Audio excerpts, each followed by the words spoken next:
ఆకాశవాణి ప్రాంతీయ వార్తలు చదువుతున్నది ఎన్ మణి. ముఖ్యాంశాలు.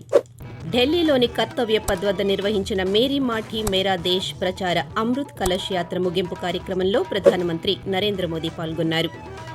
దేశంలోని వివిధ రాష్ట్రాల ప్రజల మధ్య బంధాన్ని ఏక్ భారత్ శ్రేష్ఠ్ భారత్ కార్యక్రమం పెంపొందిస్తుందని రాజ్ భవన్లో నిర్వహించిన లదాఖ్, జమ్మూ కశ్మీర్ల వ్యవస్థాపక దినోత్సవ వేడుకలలో గవర్నర్ ఎస్ అబ్దుల్ నజీర్ పేర్కొన్నారు. టీడీపీ అధినేత నారా చంద్రబాబు నాయుడు 4 వారాల మధ్యంతర బెయిల్పై ఈరోజు సాయంకాలం రాజమహేంద్రవరం కేంద్ర కారాగారం నుంచి విడుదలయ్యారు. ఉత్తరాంధ్ర ప్రజల ఆరాధ్య దైవం విజయనగరం శ్రీ పైడితల్లి అమ్మవారి సిరిమానోత్సవం ఈరోజు వైభవంగా జరిగింది. భారత మాజీ ఉప ప్రధానమంత్రి సర్దార్ వల్లభాయ్ పటేల్ జయంతిని ఈరోజు దేశవ్యాప్తంగా ప్రజలు ఘనంగా జరుపుకుంటున్నారు. ఇక వార్తల వివరాలు. అమృత కాలంలో ప్రతి కార్యక్రమం ప్రజల భాగస్వామ్యంతో జరుగుతోందని ప్రధానమంత్రి నరేంద్ర మోదీ పేర్కొన్నారు. ఢిల్లీలో కర్తవ్య పథ్ వద్ద మేరీ మాటీ మేరా దేశ్ ప్రచార అమృత్ కలష్ యాత్ర ముగింపు కార్యక్రమంలో ప్రధానమంత్రి పాల్గొన్నారు. ఈ సందర్భంగా అమృత్ కలష్ యాత్రలో భాగంగా దేశవ్యాప్తంగా లక్షలాది గ్రామాల నుంచి తీసుకొచ్చిన మట్టిని నుదుటికి తిలకంగా దిద్దుకున్న ప్రధాని యువత కోసం ఉద్దేశించిన మేరా యువ భారత్ వేదికను ప్రారంభించారు. అనంతరం ఆయన మాట్లాడుతూ దేశ ప్రజలు తమ లక్ష్యాలను కలిసికట్టుగా ఎలా సాధిస్తారో చెప్పేందుకు మేరీ మాఠీ మేరా దేశ్ కార్యక్రమం ఓ ఉదాహరణ అని పేర్కొంటూ, मेरे परिवारजनों, जब नियत नेक हो, राष्ट्र प्रथम की भावना सर्वोपरि हो, तो नतीजे भी उत्तम से उत्तम मिलते हैं. आजादी के इसी अमृत महोत्सव के दौरान भारत ने ऐतिहासिक उपलब्धियां भी हासिल की है. हमने सदी के सबसे बड़े संकट कोरोना काल का सफलतापूर्वक मुकाबला किया. इसी दौरान हमने विकसित भारत के निर्माण का रोड मैप बनाया. తెలుగుదేశం పార్టీ అధినేత నారా చంద్రబాబు నాయుడు 4 వారాల మధ్యంతర బెయిల్పై రాజమహేంద్రవరం కేంద్ర కారాగారం నుంచి విడుదలయ్యారు.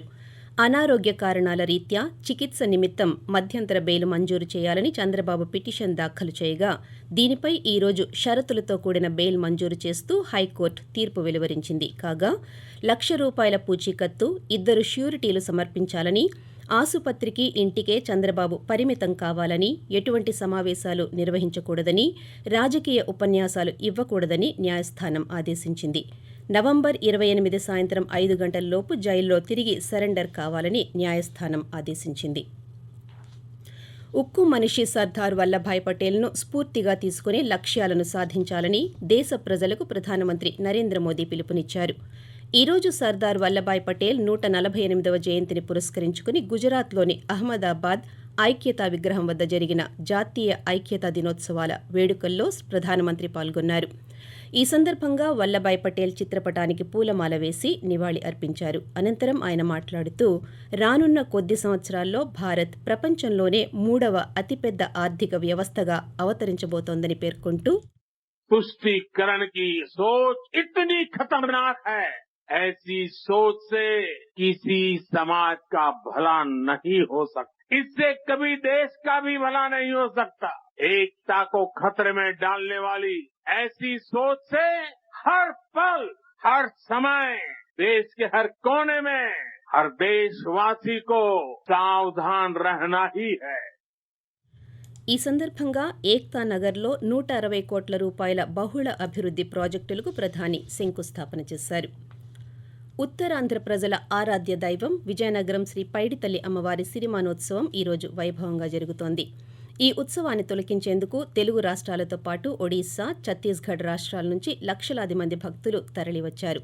సాయంత్రం 4:30 అమ్మవారి ఆలయం నుంచి ప్రారంభమైన సిరిమాను రథం కోటగుమ్మం వరకు 3 సార్లు తిరిగింది. ఆలయ అనువంశక ధర్మకర్త పూసపాటి అశోక్ గజపతిరాజు కుటుంబ సభ్యులతో కలిసి కోటపై నుంచి సిరిమాను సంబరాన్ని తిలకించారు. రాష్ట్ర మంత్రులు గుడివాడ అమర్నాథ్, బొత్స సత్యనారాయణ, డిప్యూటీ స్పీకర్ కోలగట్ల వీరభద్రస్వామి, జిల్లా కలెక్టర్ నాగలక్ష్మి తదితరులు ఉత్సవంలో పాల్గొన్నారు. ఆకాశవాణి ప్రాంతీయ వార్తలు వింటున్నారు. దేశంలోని వివిధ రాష్ట్రాలు, కేంద్ర పాలిత ప్రాంతాలు ప్రజల మధ్య బలమైన బంధాన్ని పెంపొందించడం ఏక్ భారత్ శ్రేష్ఠ్ భారత్ కార్యక్రమం లక్ష్యమని ఆంధ్రప్రదేశ్ గవర్నర్ ఎస్ అబ్దుల్ నజీర్ అన్నారు. కేంద్ర పాలిత ప్రాంతాలుగా అవతరించిన లదాఖ్, జమ్మూ కశ్మీర్ల వ్యవస్థాపక దినోత్సవ వేడుకలను ఈరోజు రాజ్ భవన్ దర్బార్లో నిర్వహించారు. ఈ సందర్భంగా గవర్నర్ మాట్లాడుతూ ఈ కార్యక్రమం దేశంలోని ప్రజలందరి మధ్య సంబంధాలు బలోపేతం చేయడంలో తోడ్పడుతుందన్నారు. ఒక దేశం ఒక ప్రజలు అనే భావనని లదాఖ్ ప్రజలు శతాబ్దాలుగా సంరక్షించి కొనసాగించే గొప్ప సాంప్రదాయాన్ని కలిగి ఉన్నారని గవర్నర్ పేర్కొంటూ, Development of the country is based on the principles of non-violence, justice, diversity of languages, culture, religion, tied in the thread of unity.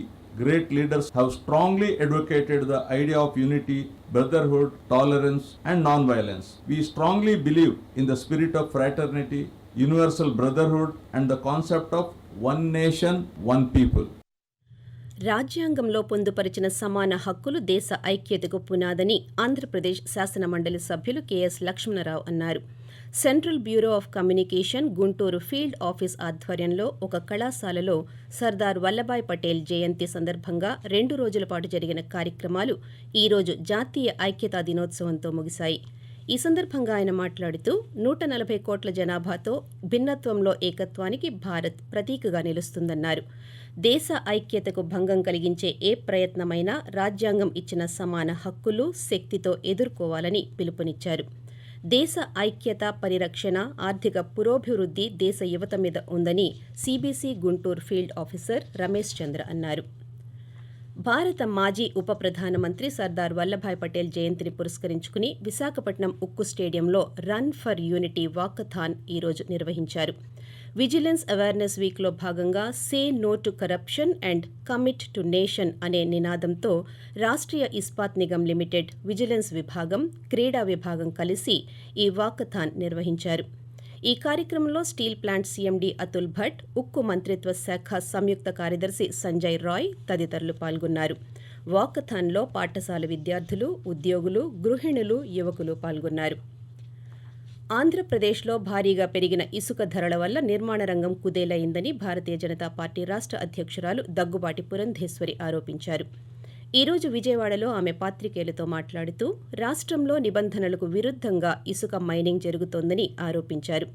రాష్ట్రంలో ఇసుక వ్యాపారమంతా ఒకే గుత్తేదారుకు కేటాయించారని, ఇసుక అక్రమాలపై ప్రభుత్వం ప్రజలకు సమాధానం చెప్పాలని ఆమె డిమాండ్ చేశారు. కాగా స్కిల్ స్కామ్ కేసులో చంద్రబాబుకు హైకోర్టు మధ్యంతర బెయిల్ మంజూరు చేయడంపై పురంధేశ్వరి స్పందిస్తూ చంద్రబాబు నాయుడుకు బెయిల్ రావడాన్ని స్వాగతిస్తున్నామని అన్నారు. దేశవ్యాప్తంగా అమలు చేస్తున్న వివిధ సంక్షేమ పథకాలను పూర్తి స్థాయిలో అందేలా లబ్ధిదారులకు అవగాహన కల్పించేందుకు వికసిత్ భారత్ సంకల్ప్ యాత్ర ప్రచార కార్యక్రమాన్ని చేపడుతున్నారని కేబినెట్ కార్యదర్శి రాజీవ్ గౌబ తెలిపారు. ఈ అంశంపై ఈరోజు ఢిల్లీలో వివిధ రాష్ట్రాల ప్రభుత్వ ప్రధాన కార్యదర్శులతో దృశ్య మాధ్యమం ద్వారా జరిగిన సమావేశంలో ఆయన మాట్లాడుతూ పథకాల ప్రయోజనాలు పొందని లబ్ధిదారులకు వేగంగా వాటిని చేరేలా చూడాలన్నదే ఈ వికసిత్ భారత్ సంకల్ప యాత్ర ముఖ్య ఉద్దేశ్యమని స్పష్టం చేశారు. ముందుగా గిరిజన జనాభా అధికంగా గల 110 జిల్లాల్లో నవంబర్ 15వ తేదీన ఈ యాత్ర ప్రచార కార్యక్రమాన్ని ప్రధాని నరేంద్ర మోదీ ప్రారంభిస్తారని, నవంబర్ 3వ వారం నుండి దేశంలోని మిగిలిన జిల్లాల్లో ప్రారంభం అవుతుందని తెలియజేశారు. పశ్చిమ గోదావరి జిల్లాలో ఇసుక, ఇతర ఖనిజాల లభ్యతపై నిర్వహించిన సర్వే డ్రాఫ్ట్ నివేదికపై అభ్యంతరాలు ఉంటే తెలియచేయాలని జిల్లా కలెక్టర్ పి ప్రశాంతి కోరారు.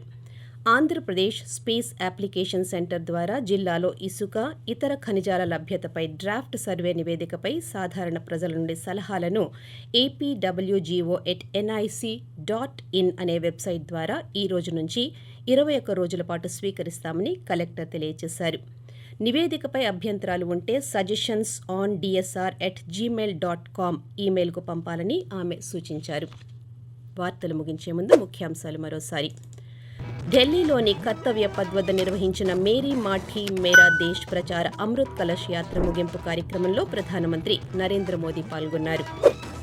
తెలుగుదేశం పార్టీ అధినేత నారా చంద్రబాబు నాయుడు 4 వారాల మధ్యంతర బెయిల్పై ఈరోజు సాయంకాలం రాజమహేంద్రవరం కేంద్ర కారాగారం నుంచి విడుదలయ్యారు. భారత మాజీ ఉప ప్రధానమంత్రి సర్దార్ వల్లభాయ్ పటేల్ జయంతిని ఈరోజు దేశవ్యాప్తంగా ప్రజలు ఘనంగా జరుపుకుంటున్నారు. ఆకాశవాణి ప్రాంతీయ వార్తలు ఇంతటితో సమాప్తం.